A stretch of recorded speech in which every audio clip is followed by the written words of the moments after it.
Bapak, Ibu, Saudara-saudari yang dikasihi Tuhan, salam sejahtera untuk kita semua. Jumpa lagi dalam renungan harian kita. Hari ini hari Kamis tanggal 14 November 2024, hari biasa pekan ke-32.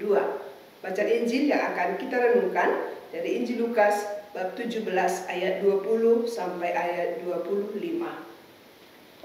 Ketika ditanya oleh orang-orang Farisi, kapan kerajaan Allah datang? Yesus menjawab, kerajaan Allah datang tanpa tanda-tanda lahiriah.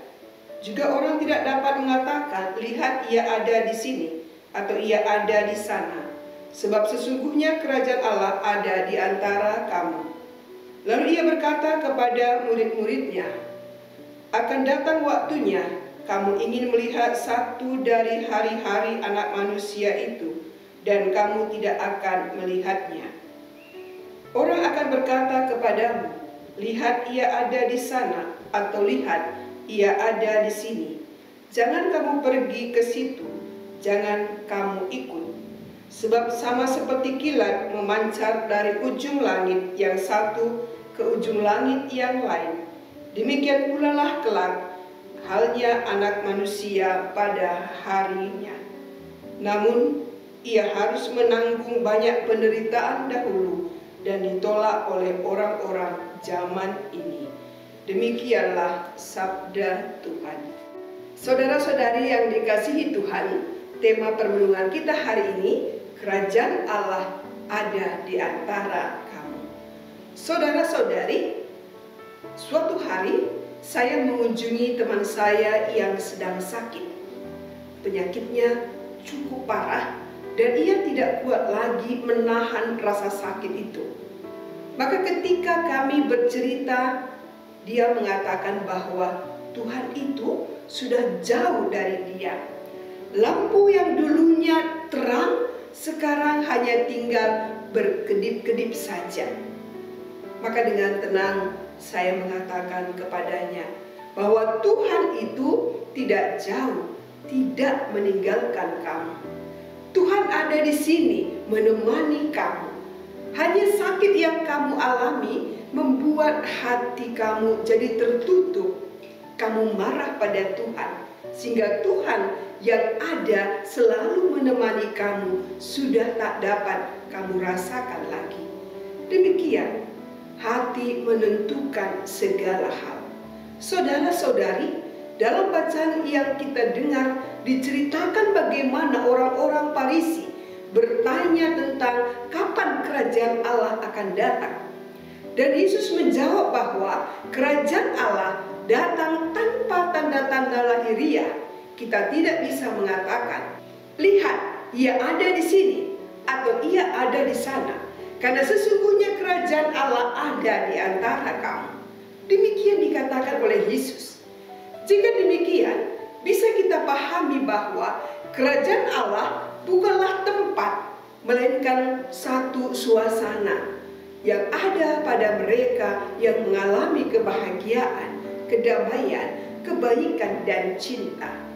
Karena satu suasana, maka yang menjadi masalah bukanlah waktu atau model kerajaan itu, tetapi soal hati dan kesadaran manusia akan kehadiran Tuhan dalam hidup mereka.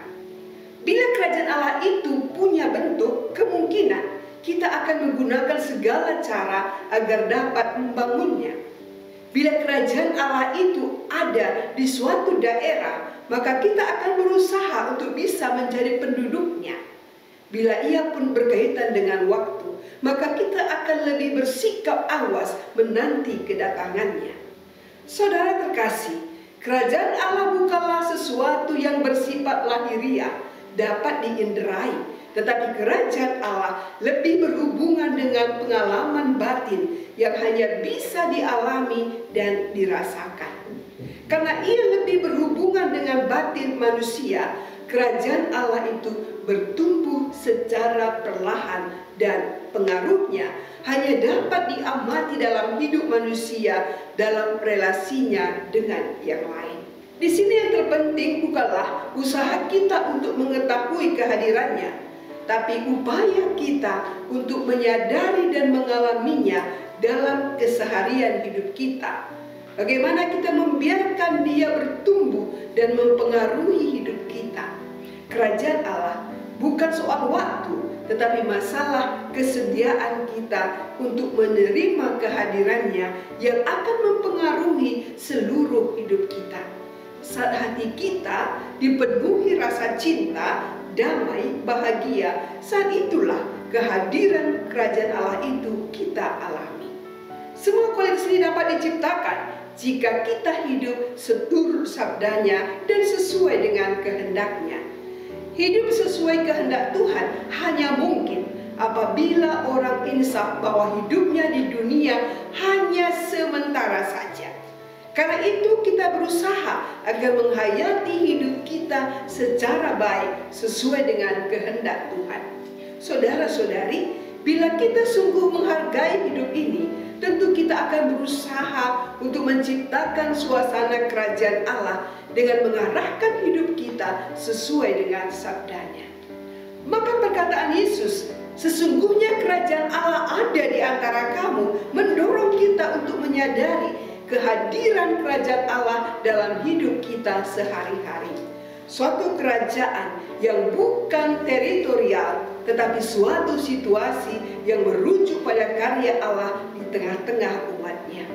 Bagaimana kehadiran Allah itu bisa kita rasakan?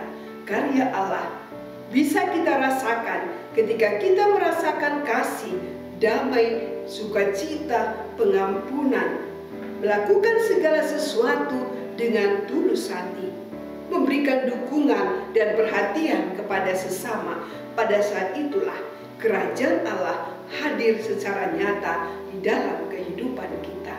Tuhan memberkati.